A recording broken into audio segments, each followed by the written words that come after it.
Boa tarde, estamos aqui para dar início a mais uma live do nosso programa de pós-graduação em arqueologia na Universidade Federal de Sergipe, o PROARC.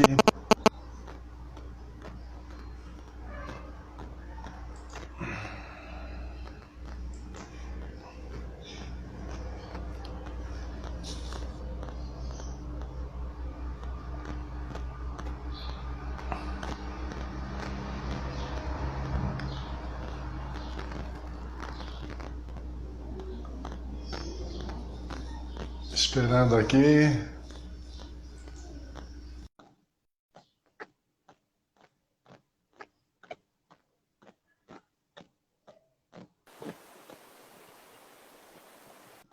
Hora viva! Até que enfim, isso aí, que desespero que dá diante da tecnologia, a gente não consegue chamar as pessoas.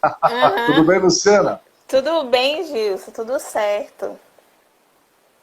Então tá bom. Então eu quero fazer mais uma vez um agradecimento à sua participação aqui com a gente e lembrar a todos a todas que isso é uma live do programa de pós-graduação em arqueologia, o PROARC, da Universidade Federal de Sergipe. Nosso PROARC que tem mestrado e doutorado. E hoje aqui para o nosso bate-papo é uma super ex-aluna, professora, colega, que nos prestigia aqui. Luciana fez mestrado e doutorado com a gente no PROARC. É a nossa doutora em arqueologia de eventos aquáticos, a primeira doutora aí, carregando a bandeira das Mulheres Maravilhas aí. Então o nosso papo hoje vai ser mais profundo, porque nós vamos entrar numa arqueologia do imaterial. Então, Luciana, como você fala, você sabe que eu quero fazer um registro, né? Quando a gente viu a sua fala a primeira vez, na banca de mestrado, eu lembro que estava a professora Márcia e a professora Elizabeth, do Rio de Janeiro, que está na Unirio, e eu. Quando nós ouvimos falando, cara, foi muito legal, porque a gente ficou assim, né? Lembra muito a Bahia nos dá de presente, oferece ao Brasil esses intelectuais que têm a facilidade de aprender e de aprofundar e de trazer isso. Então, eu passo a bola para você, e para eu não ficar te interrompendo, para não fazer isso daí, você sabe que a gente tem até 1 hora. Então, eu comecei 15 horas, então quando for 16 acaba. A gente precisa, antes disso, fazer um fechamento, mas aí eu vou te jogando umas provocações, mas nem precisa. Eu acho que é legal você se apresentar, fazer uma autoapresentação, porque eu acho que nessa sua autoapresentação você já consegue ir amarrando com a temática do que você pretende para hoje.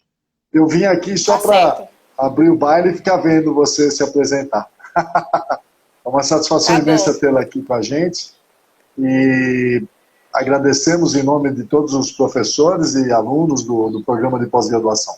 A palavra está com você. A minha internet, ela está horrível, então pode ser que eu caia. Se eu cair, eu dou um jeito de voltar, você vai falando, você continua aí. Tá bom? Então, um Tá abraço a certo. todos e a todas que estão assistindo e prestigiando. É bom falar de arqueologia às 15 horas, né? Acho que é um horário bem Uhum. gostoso. Vai lá, fique à vontade, Lu. Um beijo. Beijo. Então, gente, boa tarde. Luciana de Castro. Eu vou fazer essa minha formação e já tecendo os conectivos, né, para entender o que é que eu chamo, o que é que eu estou nomeando de arqueologia do imaterial.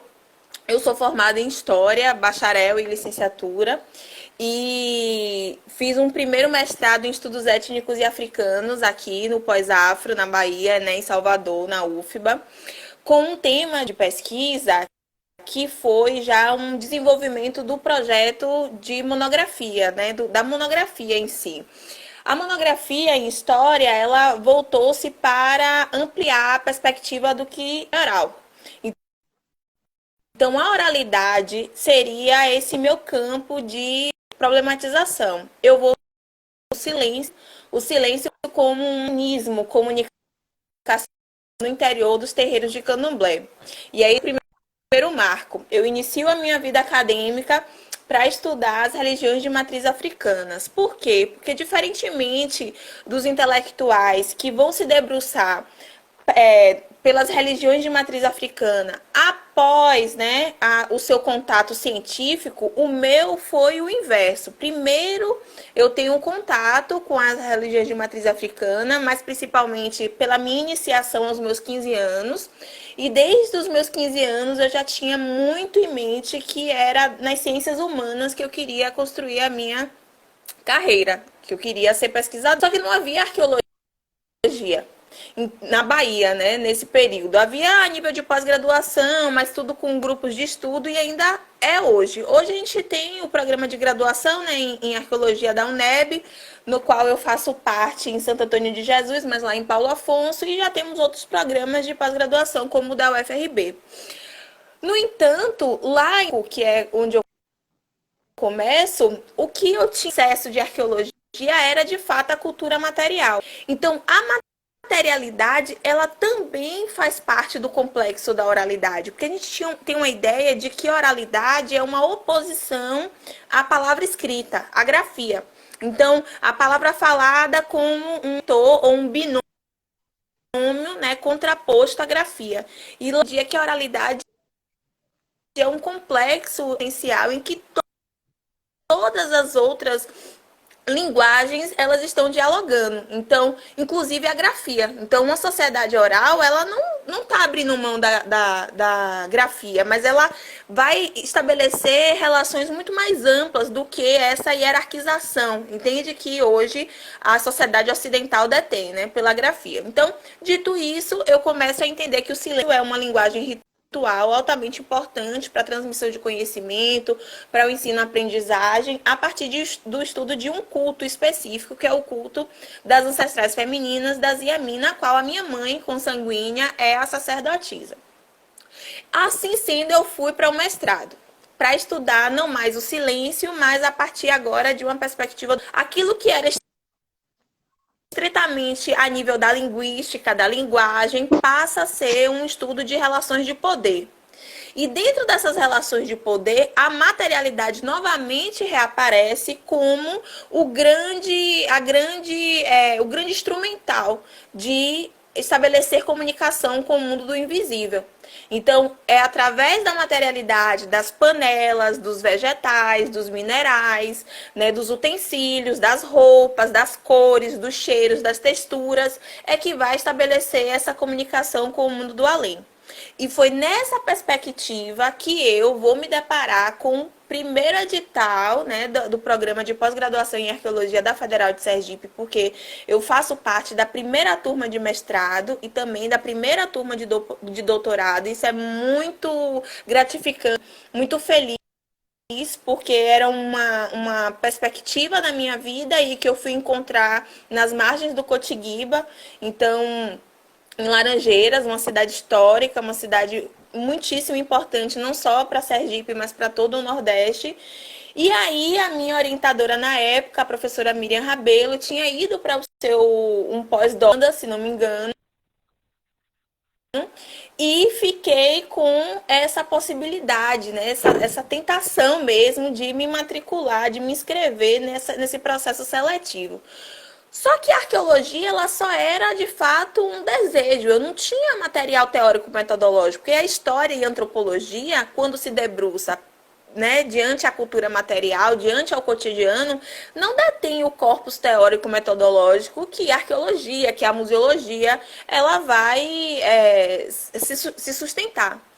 Então, meu Deus, o que é que eu faço? Como é que eu vou parar em arqueologia? E eu resgatei uma pesquisa que eu tinha engavetado ainda na época do TCC, ainda na época da graduação, quando o historiador vai para o Arquivo Público da Bahia e vai se deparar com os maços, né, com o setor da alfândega, e me deparo que, ao final do século XVIII, né, na região do Porto de Salvador, ainda um porto desorganizado, mas ao longo da arqueologia eu vou entender melhor o que é isso.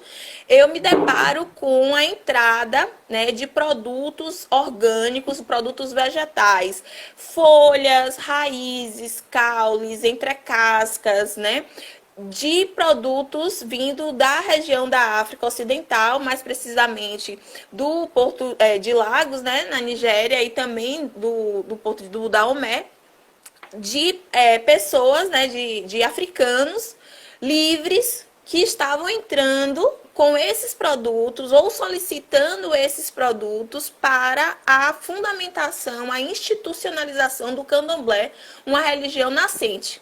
Então foi dessa forma, com a arqueologia do axé, que é um título que é muito caro para mim, que eu cunhei, né, que eu desenvolvi ainda em 2010, porque foi o ano que o projeto foi aprovado, que é o título do meu próximo livro, assim espero que consiga, depois desse contexto todo que a gente está vivendo, tenha gás o suficiente para publicar essa junção dessa minha carreira, desses trabalhos todos que eu vou apresentar para vocês agora. E aí, sendo, eu ingresso com essa perspectiva da arqueologia do axé, ou seja, quais eram os produtos, os processos, as técnicas e os materiais que vão à formação de uma nova religião, né, no Novo Mundo. Que eu já tinha procurado o professor Gilson Rambelli. Eu me lembro que eu estava sentada num bar que fica na frente do campus, e eu me apresentei e tal. Ele, olha, eu agradeço sua solicitação e tal, mas eu só oriento trabalhos agora em arqueologia subaquática, ambientes aquáticos, marítimos. Eu falei, mas professor, é importação, tem navios, tem náutica. Ele, vamos conversar, vamos conversar. Que bom que a gente conversa até hoje. A gente já vai fazer uma década de conversa. Mas naquele momento foi assim que eu entrei no mestrado. Aí, sei lá, primeira semana, segunda semana, passeando para aquele campus lindo, eu identifico meu colega de turma, meu contemporâneo, né? Doutor Luiz Felipe. E ele estava abrindo uma imagem que me chamou muita atenção, que é a imagem do Exu submerso. Né? Que hoje ele é Exu submerso, mas no momento ele era um registro do levantamento de impacto ao patrimônio arqueológico, né, da expansão da Ponta Norte, desenvolvido pelo professor Leandro Duran, que diga-se de ressalva, era já de uma trilogia, né? O professor Gilson começou com o levantamento, ele, depois o professor Paulo Bava. Então a Cidade Baixa, da região do comércio, que vai ser o anfiteatro mesmo para o desenvolvimento das minhas pesquisas. E eu falei, mas Felipe, que manipulação é essa? Que história é essa? Como é isso? Ela, não é manipulação não, isso é um registro e está no relatório. Por sinal, foi até recomendado que a comunidade, o povo de Axé, o povo de Santo, a comunidade afro-religiosa, se debruçar as questões. E aí, prontamente, nesse momento, né, eu tô sendo orientada pela professora Márcia Guimarães, e falo, professora Márcia, sinto muito, mas eu vou mudar de tema. Não é uma mudança dentro da perspectiva, né, dos estudos afro-religiosos, mas eu agora vou estudar este assentamento aqui. Como assim é? Isso é um assentamento dedicado a Exu, e eu quero entender quais foram as motivações para que alguém colocasse ele debaixo d'água. E assim sendo, com apoio tanto do LAPIC, né, com o laboratório, coordenado pela professora Márcia, quanto também com o laboratório do LAR, coordenado pelo professor Gilson, eu acredito que dou o meu primeiro grande passo na minha formação científica e na minha formação arqueológica, que é o mergulho, né? Me debruçar sobre as técnicas e a formação de um mergulho, que hoje a gente sabe que o mergulho científico é muito mais problemático do que essa definição acadêmica, mas naquele momento o mergulho científico seria então o cruzamento, né, do suporte da nau e com o laboratório de arqueologia, né, de ambientes aquáticos. Então, você se formar enquanto arqueólogo subaquático dentro deste processo, imerso ao ambiente, porque a gente sabe que historicamente a arqueologia subaquática ela Luciana, vai surgir. Ouvi uma voz. Não, fui eu que falei, tinha dado uma saída aqui, não sei se foi o meu ou o seu. tranquilo, Tá acho, me eu acho que ouvindo? tá tranquilo. Eu tô. Então tá bom. Se foi o meu, tudo bem. É que eu fiquei com medo que atrapalhou a sua fala. Pelo menos para mim, na hora que você estava Não, não, tá explicando tudo dos bem. laboratórios, deu uma saída. Mas a Dani Certo. Cocker tá aí, ela qualquer coisa avisa a gente se der alguma falha. Viu, Dani? Se Ótimo, avisa a também gente aí vi. se falhar alguma comunicação. Não, e aí a gente sabe que historicamente Desculpa, aquela Luciano. surge para dar conta, de fato, dessa formação científica pelo arqueólogo na análise do contexto arqueológico submerso ou entre marés, porque o que existia antes era, de fato, uma conversação entre mergulhadores e cientistas. Então, a arqueologia subaquática, a partir de 2000, a partir também da presença e da contribuição do professor Belli, não 2000, né, 96, se eu não me engano, que vai dar uma nova narrativa para isso no Brasil. Pronto, então assim sendo, eu também me matriculo, eu também faço parte da primeira turma de mergulho, e aí a partir de agora eu posso me entender como uma especialista, não só como doutora, mas também pela a perspectiva de entender que eu preciso me atualizar sempre, porque os protocolos se atualizam, eles não são engessados, os protocolos de mergulho. Atualmente eu tenho autorização para mergulho tanto de águas profundas como também de águas poluídas. Fui me especializando, entendendo o scuba na sua complexidade, tanto para o nitrox e full face, e todo o aparelhamento que vai capacitar os arqueólogos subaquáticos a adentrar nas diversidades dos ambientes, porque a ideia parece que a arqueólogo subaquático ele está especializado em tudo. Não, não é bem assim. Eu não sou especialista em caverna, eu não sou especialista em mergulho noturno, mas tenho uma vida pela frente e acredito que até minha cabeleira branca chegar, estarei apta a isso, né? Mas voltando, então, munida da formação científica e técnica, as problemáticas teóricas e metodológicas começam a acontecer. Então, eu vou, né, quais foram as motivações que levaram a esse assentamento de Exu, a esse assentamento religioso estar submerso na enseada de Água de Meninos, né? Mais ou menos 4,5 metros de profundidade, próximo à balaustrada que divide, né, a região da enseada, que é o final do cais do porto organizado de Salvador, e o início do ferryboat. Para as religiões de matriz africana, existe um ritual chamado ritual de Axexê, que é um ritual em que as materialidades do morto vão ser descartadas, despachadas, vão ser quebradas ou não, a depender, né, dos desígnios, né, nesse processo específico ritual, mas é assim que acontece. Essa materialidade é descartada em ambientes marítimos ou doces. Então, aquele assentamento de Exu, ele não se de um descarte. Ele não se tratava de uma materialidade envolvida com este ritual. Por quê? Porque ele não estava quebrado, ele estava, na verdade, soldado, né, numa roldana concretada. Por quê? Porque havia o interesse edificado, erguido, íntegro, né? Então, em pé. E essa foi uma das primeiras questões que a minha autoetnografia realizada, ou seja, a minha experiência, a minha prática, a minha vivência dentro das religiões já me fez pensar. Então, ok, se não foi um descarte, foi intencional, quais seriam então as motivações para que ele estivesse ali? Essa arqueologia do imaterial, olhe bem, já era algo que estava sendo vivido do meu ingresso na graduação com o silêncio e o segredo. E aí o invisível passa a ser uma área a ser entendida, por quê? Porque ele estava submerso e de primeira a gente sabe que o fato de estar submerso causa uma invisibilidade diante a paisagem, então somente mergulhadores ou pessoas que estivessem ali poderiam ter acesso. Ali era uma área restrita à Feira de São Joaquim, ao ferryboat e ao Porto de Salvador, mas isso poderia ter acontecido antes daquilo ali.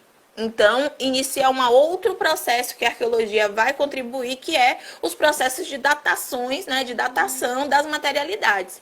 Neste caso, por se tratar de um assentamento, né, de uma estrutura de ferro, e está próximo, muito próximo ao baluarte, né, a divisão da enseada e do ferry-boat só poderia ter sido colocado ali depois daquela construção, por causa dos processos de dragagem e de mudança do leito. Então, não haveria possibilidade de estar ali antes de 1970, que é quando o ferry-boat ele vai ser construído.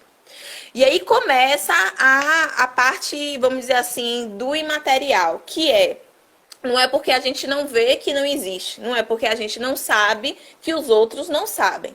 Então, essa ciência imperial, essa ciência naturalista, voltado pelo que a gente consegue enxergar, começa a ser desencapsulada, começa a ser fragmentada. Por quê? Porque ao ter acesso aos feirantes, ao ter acesso ao povo, né, das feiras, não só da Feira de São Joaquim, mas de todo o contexto da Cidade Baixa, nas entrevistas ficaram evidentes que aquele Exu é um ícone dos demais que existiam naquela região. Por quê? Porque era uma região alagadiça no final do século XIX e no início do século XXI, e essa era uma prática. E essa prática de quê? Índios. E aí as coisas começaram a fazer sentido. Aí volto para a ciência, começo a entrar no levantamento bibliográfico, iconográfico, cartográfico, né, da documentação primária, dos jornais, para entender que a Feira de São Joaquim, eu na época, né, com 24 anos, 25 anos, muito voltada para a antropologia e para a história, não tinha esse interesse de entender como os processos epistêmicos de construção das coisas. A gente entende muito que a paisagem é dada, ela sempre esteve aí, ou que estiveram aí. A arqueologia vai perder o quê? Que tudo que a gente tem acesso faz parte disso, né, de produção, de uma ação prática, que envolve não só indivíduos, mas grupos, relações de solidariedade. Então, a Feira de São Joaquim, ela é consequência da Feira de Água de Meninos, que é uma feira que sofreu pelo menos 2 grandes incêndios na década de 60, até ela migrar para hoje, onde é a enseada de São Joaquim. Mas antes de Meninos havia uma feira chamada Feira do Sete, que também foi incendiada. E aí um problema teórico-metodológico surge, é por que essas feiras livres em Salvador, né, pelo Salvador, que era o meu objeto, passam por tantos processos, né, de destruição. E aí a explicação política estatal, que é de fato o racismo institucional, o racismo estatal, a negligência, né, histórica diante as produções e os patrimônios históricos das populações negras, mas também uma explicação mítica, é o que a gente começa a entender como arqueologia do imaterial. Então, a explicação mítica é: Exu, ele é uma divindade, um orixá, mas também com outros nomes cultuados na extensão de África, né, no interior, na África Central, mas também de outros nomes, Lebara, Bará. E Exu, então, ele é o patrono do comércio, né, do trânsito, da transição comercial, né, das portas, da comunicação de fato entre os dois mundos, entre os orixás e entre as pessoas. Ele, por exemplo, ele junto com Ifá, ele é o patrono do oráculo, né, de Búzios, comunicação. E as feiras, não só a Feira de São Joaquim, a Feira de Água de Meninos, e fica no Armazém 7, quem passa ali vai ver o número 7, está enumerado, né, os armazéns ainda do comércio, fazendo referência a esse antigo momento, né, da cidade de Salvador. Todos vão estar para a feira, as feiras vão todas estar para a frente do mar. Existe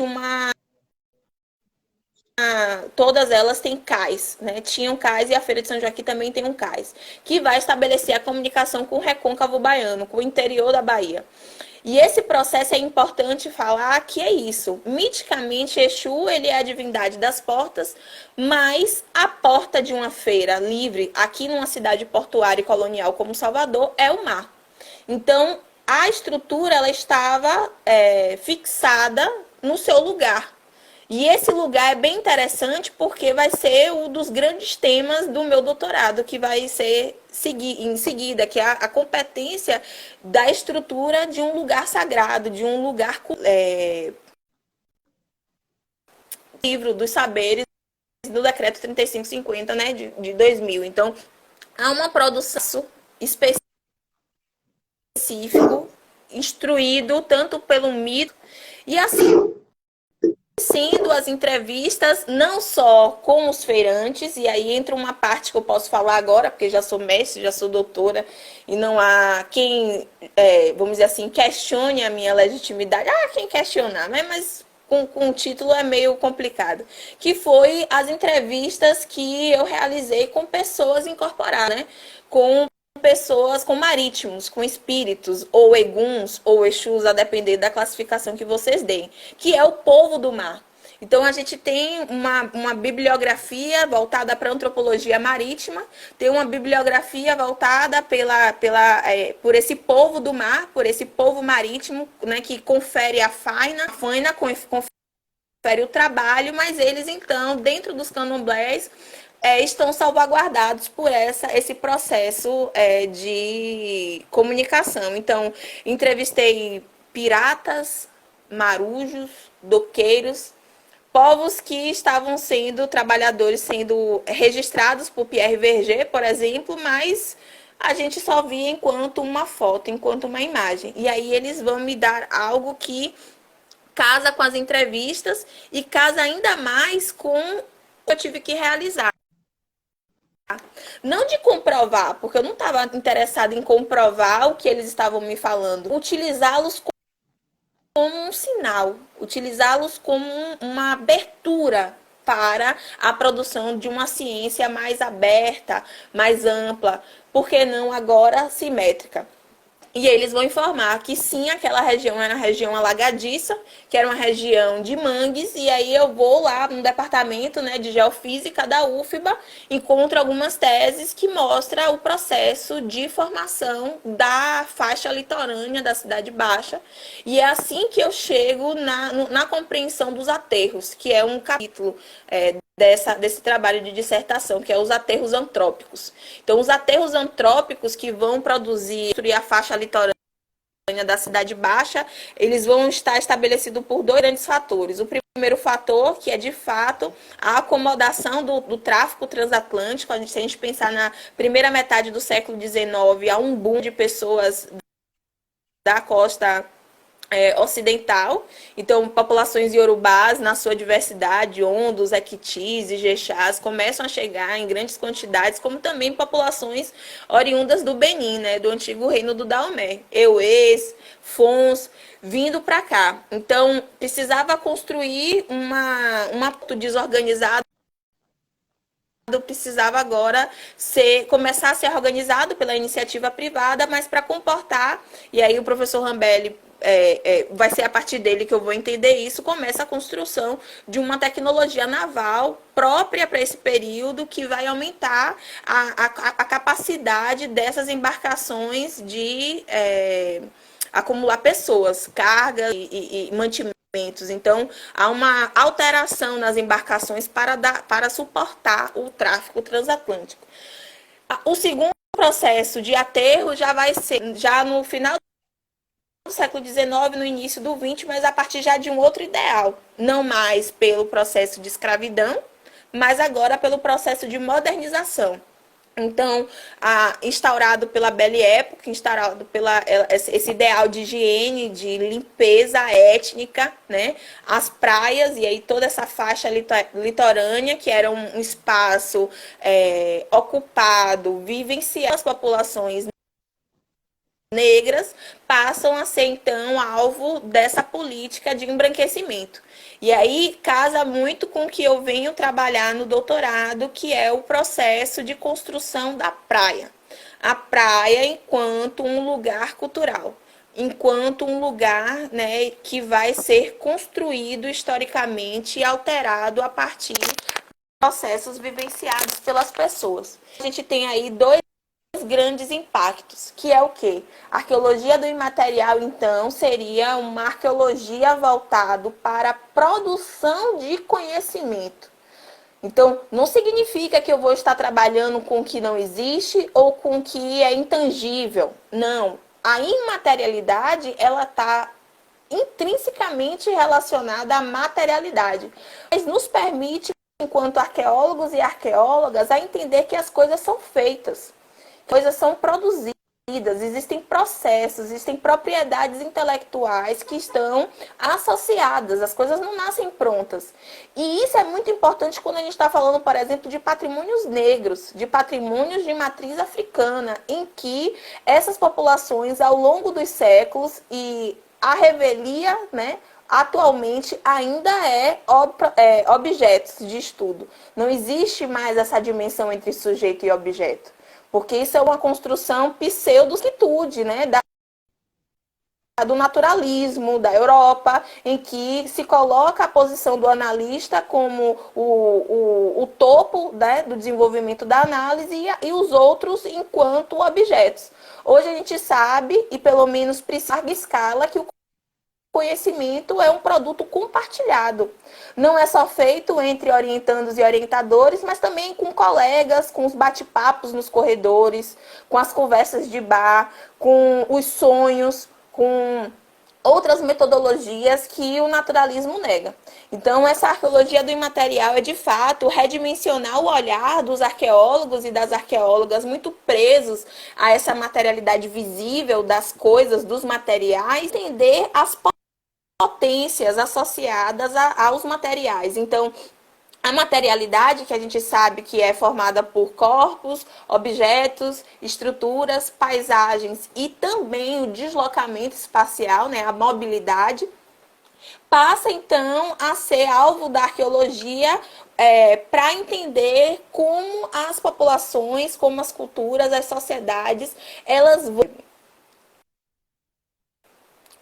permitir que essa materialidade seja associada à sua vivência, à sua ontologia. Isso, como um exemplo, é bem importante, né? Eu, apaixonada pela arqueologia que sou, depois que concluo esse mestrado e ingresso na primeira turma de doutorado para estudar, para amplificar essa dimensão do imaterial, e aí vai ser um estudo da arqueologia do patrimônio imaterial, muito associado ao licenciamento ambiental. Por quê? Porque o licenciamento ambiental coloca os arqueólogos e as arqueólogas dentro de estruturas de aprendizagem e voltado para uma pauta específica, para uma agenda específica, que é, de fato, a construção das perícias e dos laudos. Então, a gente fica muito centrado na verificação se existe ou não existe sítios arqueológicos, se existe ou não existem ocorrências. E aí, lá na realização, está lá escrito quais são os bens acautelados, né? Quais são os bens imateriais que aquela área direta ou indireta tem. O que acontece ainda? O arqueólogo, ele simplesmente coloca uma venda para todos os outros patrimônios que não seja aqueles considerados como patrimônios arqueológicos. Só que a arqueologia subaquática, por exemplo, né, com a instrução normativa de 2016, a tarefa interministerial de 2016, ela vai amplificar o patrimônio subaquático para as conexões com os ambientes terrestres. Então, não existe mais essa lógica de que um patrimônio subaquático é somente um naufrágio, ou somente uma carabina que foi jogada numa embarcação, mas todo aquilo que associa o ambiente aquático. Por quê? Porque para estar em água foi produzido em terra, primeiramente. Em chegar numa embarcação, num navio, houve um cais, houve uma área portuária que houve esse trânsito. Então, essa lógica de estabelecer conexão entre o ambiente terrestre é uma realidade. Hoje, o arqueólogo e a arqueóloga que se depara com o licenciamento ambiente, a realidade dos rios, dos lagos, dos mares, para essa ideia agrocêntrica de que o patrimônio, então, arqueológico vai estar debaixo da terra, vai estar em subsuperfície. E acaba negligenciando os patrimônios imateriais já registrados ou aqueles considerados pelos daquela área. Então, que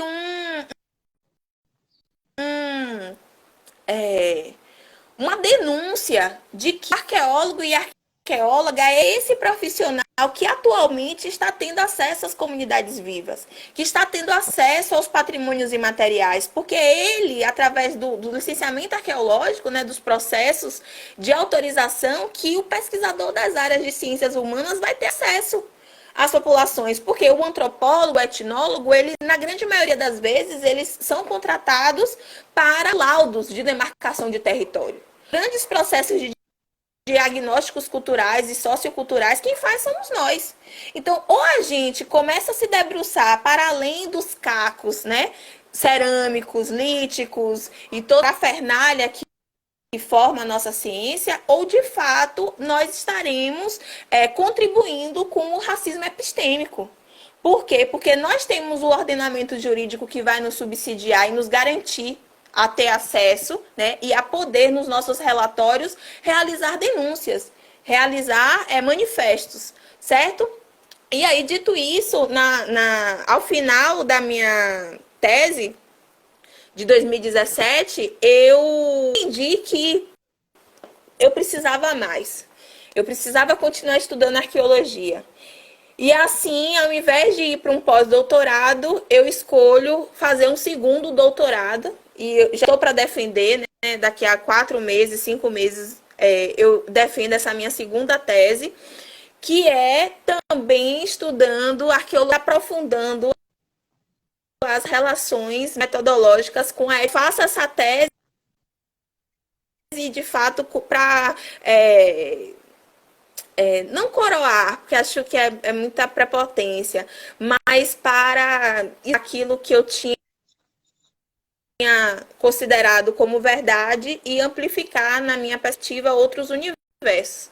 Então, como eu sempre as populações afro-religiosas, eu continuo estudando religião, mas eu fui para um outro domínio, que é o domínio das populações indígenas do Nordeste, levada por uma arqueologia do imaterial. Por quê? Porque eu fui me deparar lá em Nova Glória, lá no território indígena Pancaé, que fica também no semiárido nordestino, também não nas margens, mas próximas às margens, né, do submédio Rio São Francisco, e fui levado por um sonho, fui levado por uma metodologia onírica, porque eu tinha entrado também novamente com um projeto para estudar meus pares, antropologia da ciência. Eu queria entender o que é que os arqueólogos fazem, como dormem, como construir seus saberes. Só que com um ano de doutorado lá no PPGA da UFBA, eu descubro, né, temos a notícia então que a minha mãe, ela estava afetada por um câncer de amígdala esquerda, um carcinoma, e 33 sessões de radioterapia, imunoterapia, um sofrimento bastante profundo, mas ela ia ao Orixá, eu também, e a Orixá no momento não era, mas muitos anos já iniciada, então a gente estava segura quanto à nossa religiosidade, mas quanto mais potência, melhor. E aí, num momento de sofrimento, eu sonho e tenho uma visão que essa entidade que nós identificamos como a Baloaê, que é o orixá da minha mãe, que é o orixá do terreiro em que eu sou Yalorixá, aparece em sonho. Só que ao acordar, eu lembro que ele não emitiu o som característico, que é o som da terra, né? Porque é o Senhor da terra, é o Senhor das profundezas da terra, mas sim um toante, um aboio. E um aboio que eu tinha ouvido com o Chocó, aí de Sergipe, né? Na região ali da Caiçara. Então, aí me fez pensar que entidade seria essa? Qual entidade seria essa? E aí eu fui pesquisar na internet mesmo e me deparo com um praiá. Um praiá. Que é muito próximo esteticamente ao Baluaê, né? Porque os dois estão cobertos de palha da cabeça aos pés.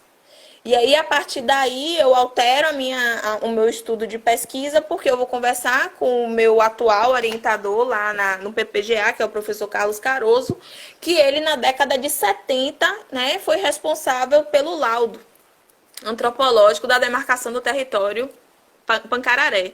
E aí eu falei, professor, eu quero que o senhor me ajude a ir para esse território, porque eu tive um sonho, eu preciso pagar uma promessa, porque ao encontrar quem era eles, eu entendi que tinha um festejo chamado Festejo do Amaro, chamado de Ciência do Amaro, e aí está o problema da minha arqueologia atual, o problema de estudo, que é estudar etnometodologias, né? Processos científicos, tecnológicos, antigos, que elham na sua lógica a ciência naturalista, mas estabelece outros processos e outras regras de construção de saber. E aí ele me fala, para qual lugar que você quer ir? Eu falei para os Pancararé, e aí ele me informa que ele foi essa pessoa. Então, eu fui para a Casa do Cacique no ano de 2018, já fui em 2019, esse ano pela pandemia não pude ir, mas minha filha vai ser batizada lá, ganhou uma madrinha, eu ganhei um sobrinho lá, filho também do neto do cacique, e me encontrei. Então, essas relações familiares, e minha mãe, claro, está curada desde 2018. Então, o que estou falando sobre isso é que a arqueologia, ela fala muito mais de pessoas do que de coisas. Ela fala muito mais da relação das pessoas com as coisas do que as coisas com as coisas. E a gente tem uma preocupação desde Schiffer, né, do registro arqueológico, de estabelecer quais são as conexões que os materiais têm entre si, se de fato foram perturbações naturais ou antrópicas. Imagine se a gente colocar essa metodologia muito cara para nós, para a arqueologia, para entender os processos, para entender as relações humanas. A gente, de fato, vai acabar contribuindo com muito daquilo que as outras ciências estão há muito longe de perceber, que é, de fato, a inter-relação pessoas, coisas, ambientes e processos têm, que a gente chama de vida. Então, no final das contas, a arqueologia é uma ciência que estuda a vida no mundo, e não só uma vida do antropoceno, uma vida do humano, mas uma vida dos não humanos, do impacto que os invisíveis têm nas culturas, do impacto que hoje, por exemplo, um vírus, né, um não humano, está tendo em dimensões planetárias. Como é que isso está afetando nossos modos de conhecer o mundo, de se estabelecer em relação com as pessoas. Fala assim, estamos vivendo um distanciamento social. Não, a gente nunca teve tão próximo. Só que são outras lógicas de proximidade. Eu nunca vi tanto o Gilson como agora. Eu acho que eu já falei com o Gilson desde o coletivo Submersos, da live da UFRB, agora da live do PROARC. Nem quando eu morava em Laranjeiras a gente se via tanto. Então, existe uma outra forma de viver a vida. É isso. Vou beber um pouco de chá. Se você quiser falar, Gilson. Faz a gente pensar, né? Eu acho que o mais importante é estar sempre pensando e sempre pronto para lidar com as coisas novas, né? Toda vez que a gente começa a achar que sabe muito, nós tomamos ciência de que estamos só engatinhando, que é só um primeiro passo. Então é bom você trazer esses conhecimentos para nós aqui, eu acho bem legal.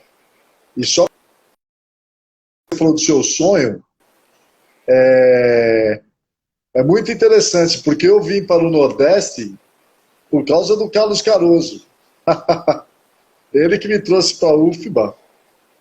Então, assim, é muito doido isso, né? Ele me trouxe para a UFBA para a gente trabalhar com arqueologia subaquática na UFBA. E aí a coisa acabou não dando certo, não por conta dele, mas pelas contingências que foram acontecendo. Eu passei no concurso federal de Sergipe e vim para cá. E agora você faz essa amarração e acaba indo ter esse contato. É muito legal isso, é muito interessante mesmo. Eu gosto muito de um conterrâneo seu, que ele fala assim, é engraçado a força que as coisas parecem ter quando elas precisam acontecer, né? Eu ouvi isso daí, eu era um moleque ainda com Caetano Veloso, ele falando isso antes de cantar Carcará, e é impressionante mesmo a força que as coisas parecem ter, né? Então, essa sua narrativa, ela mostra bem isso. E às vezes a gente se perde tanto em outras observações que não percebe a força que as coisas têm e que nos encaminham diante de algumas situações, né? Mas aí, Só para se lembrar, pelo meu relógio aqui, a gente tem mais 10 minutos, tá bom? Gostaria Força. de compartilhar algo com você, é muito importante. Isso vai estar no texto, né, da escrita, vai estar, que é, por sinal, um dos objetos, que é a autoridade sobre a escrita. Que também é isso, eu continuo ligada pelo PROARC, continuo ligada a você, porque uma pessoa que faz parte dessa construção, desse segundo trabalho, e esse segundo trabalho, mesmo sendo um sonho, mesmo trabalhando com a autoridade da escrita, surgiu numa disciplina do PROARC, ministrada pelo professor André Zaranchi, né, na arqueologia histórica, lá em 2012, que eu trouxe ele para minha banca de qualificação e continua na minha banca de defesa. E é muito importante isso, porque os laços, eles não são rompidos, eles são só atualizados. E aí, quando eu me deparo, né, agora com o trabalho praticamente pronto, né, etnografia já realizada, como é que surge, né, qual é o mito de fundação dos Pancararé? O mito de fundação dos Pancararé e desse festejo em específico da ciência do Amaro é, de fato, um reservatório de água, é um aquífero que existe no raso da Catarina. Então, eu vou encontrar água no semiárido nordestino. A arqueologia de ambientes aquáticos, ela está em mim e vai estar em tudo em que eu for ver e que for analisar, porque a água, ela está em todas as populações.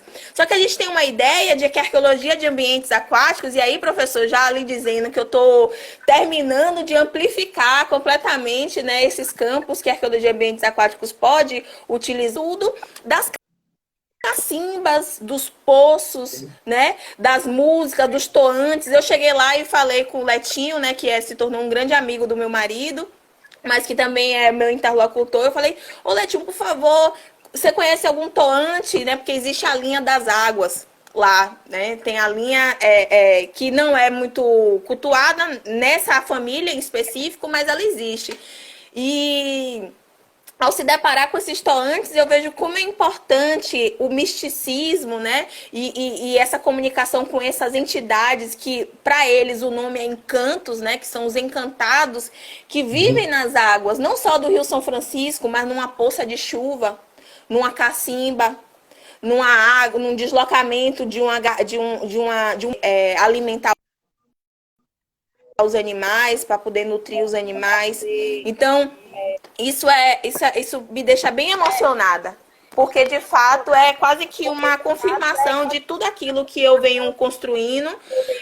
Eu hoje consigo realizar, não por causa de mim, mas porque as pessoas querem que isso seja explicitado, as pessoas querem mostrar que essa, por exemplo, de um semiárido seco, de um semiárido destituído de água, na verdade é uma concepção da água que nós temos, que é do mar, que é do rio caudaloso, mas a chuva, né, ela também é um rio aéreo. Então, é bem emocionante estar lá.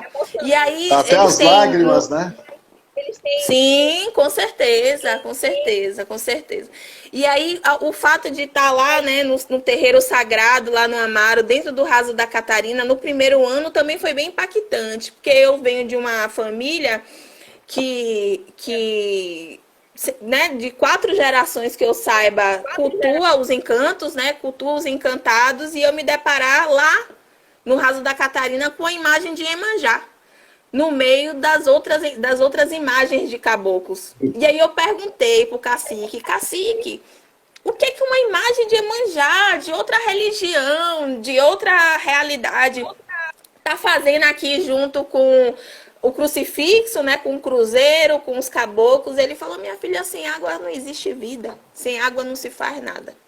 Então, é isso. Eu acho que é essa conclusão, que na verdade não é uma conclusão, né? É uma abertura para esse outro mundo que eu venho construindo com a sua orientação e com os outros professores que passaram na minha vida, e que eu hoje, agora, enquanto professora da UNEB, estou podendo transmitir também para as minhas turmas, né? Para as pessoas que chegam até a mim e me pedem: como é que eu posso fazer isso? Como é que eu posso transformar isso num objeto científico?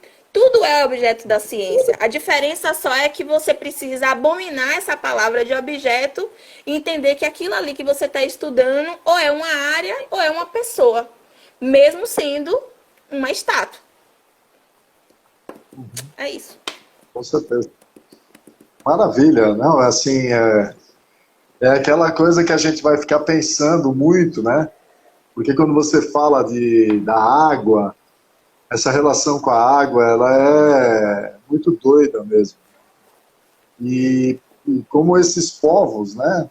Pensando assim, você falou de uma sociedade específica, mas se você pensar, até aqueles povos nômades do Saara, os caras Sim. têm uma relação também, né? Seja no imaginário, seja no simbólico, e se faz presente, né?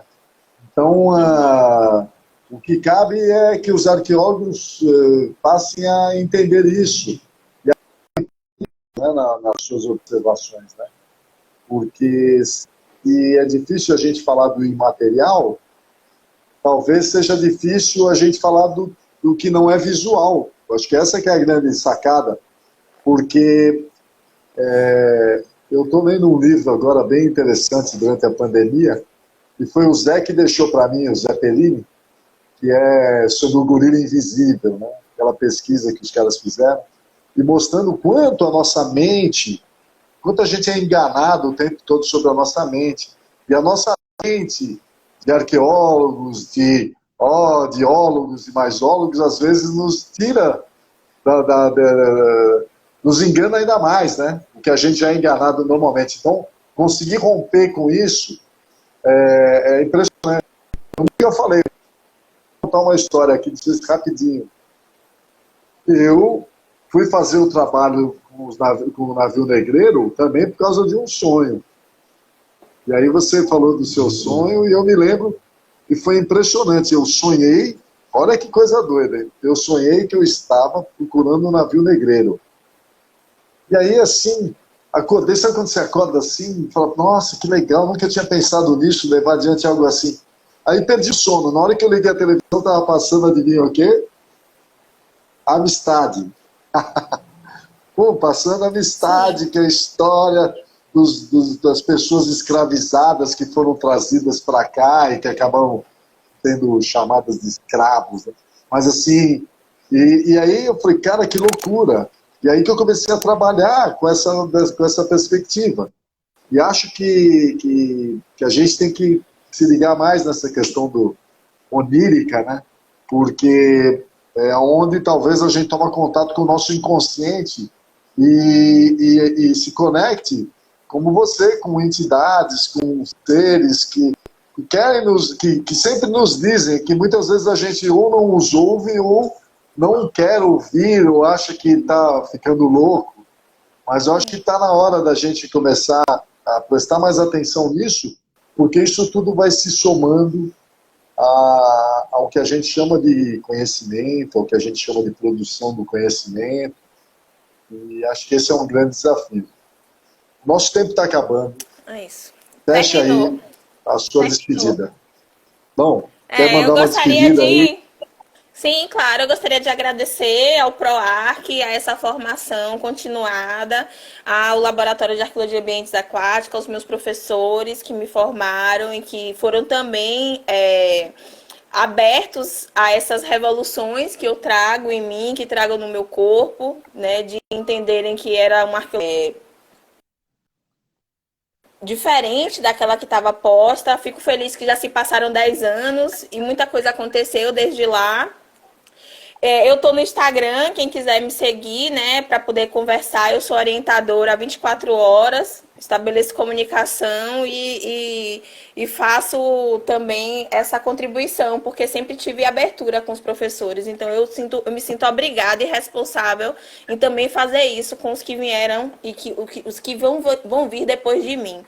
Então, é isso, que a gente consiga superar esse momento de não volte-se para si, né? Se permita ajudar o outro, mesmo com pouco, mas com o que você possa fazer, faça, porque o mundo é muito volátil, né? Como uma cápsula de éter. E quando a gente perceber, ela já vai ter sumido. Então, se dedique ao seu presente e faça a diferença. É isso. Então, tchau. Maravilha, né? Luciana. Maravilha. Não, eu também terminar agradecendo a você por você fazer parte das nossas vidas. Eu, particularmente, agradeço imensamente e continue assim produzindo. E muita satisfação aqui ouvir você e ver as novidades que você traz. Continue assim e nós precisamos muito de você e dos seus trabalhos, tá bom? Então eu Tá também bom, saúdo obrigada. mais uma vez ao Proar e a todos que nos assistiram e que vão assistir depois, porque eu vou salvar. Mas fica aí registrado. Um grande beijo para você, para sua família aí, um beijão para sua mãe, Para para sua você filha, também, para tá Karina, bom? para seus Abração filhos. no Tá bom. Gustavo. E aí, gratidão, tudo de bom para você, para todos, muita saúde aí para todos e todas. Um grande abraço. Beijo. Tchau, querido. Axé. Tá linda. Tchau.